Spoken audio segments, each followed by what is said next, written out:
This is one of those little vignette moments from the trip with my parents back in 2008.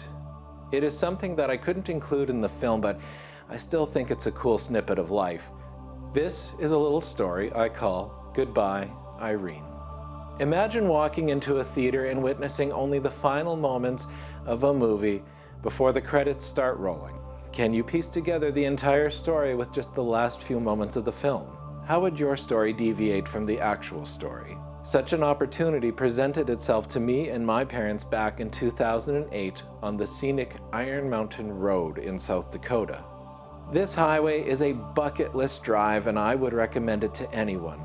It offers a variety of breathtaking views of Mount Rushmore, and you don't have to rush it either, as the drive offers plenty of opportunities to stop at designated areas and absorb the scenery. While we expected to create our own memories during the trip, we did not expect to witness to someone else's special moment. It was October of 2008, and what was about to happen would be one of the most mysterious vignettes from the last vacation with my parents. While on the drive, we took advantage of one of the parking-friendly lookouts that dotted the Iron Mountain Road. This particular one was more elaborate than the others, as it had formal lookouts with railings that allowed you to see the grand vista of the Black Hills. It was a perfect rest stop. As we scouted around the area, I found myself lingering by the railings that faced Mount Rushmore. There was just something so peaceful and calming about the view, and the air, it just felt so fresh and clean. "Darcy," came the voice from behind me.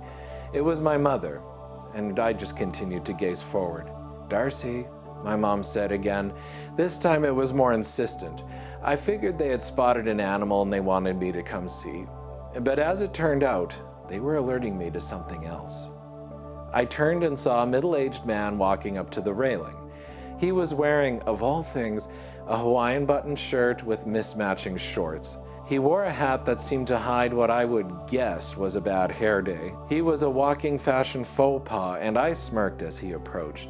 I could imagine that this gentleman was not a big hit at parties, as he seemed to lack a certain social grace.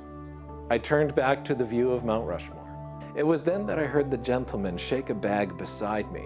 He was dumping something over the railing and onto the ground. What the hell was he doing? Littering? Well, that son of a...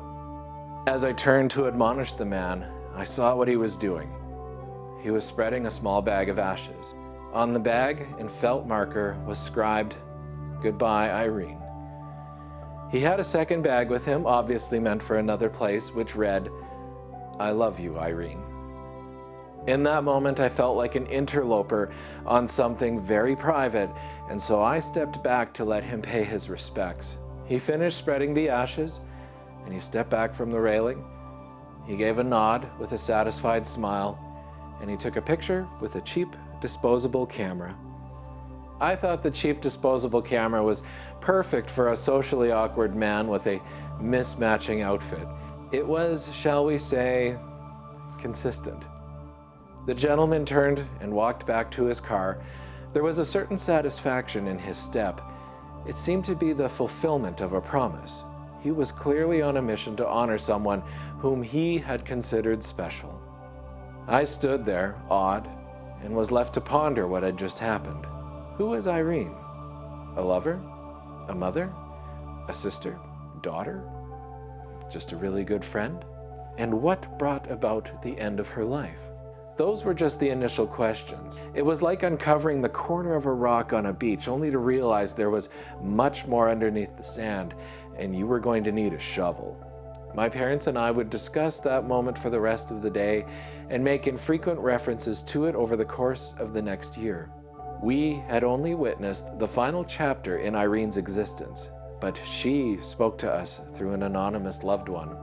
A loved one who, with mismatched clothes and a cheap disposable camera, ventured out there, away from civilization, just to honor her. I am usually a curious sort, but in this case, there is a beauty in the mystery of this tale. I don't want to know the story. I don't need to know the story. The moment in itself stands alone as the entire story. All the details I needed to know, the love, the honor, and the fulfilled promise, that took place in this epilogue I was privileged enough to witness in this flowing, perpetual theater that is life. And it is here where you would roll the credits. And that is just one of the little stories from that last trip with my parents in 2008. Thank you for watching, and thank you for the gift of your time.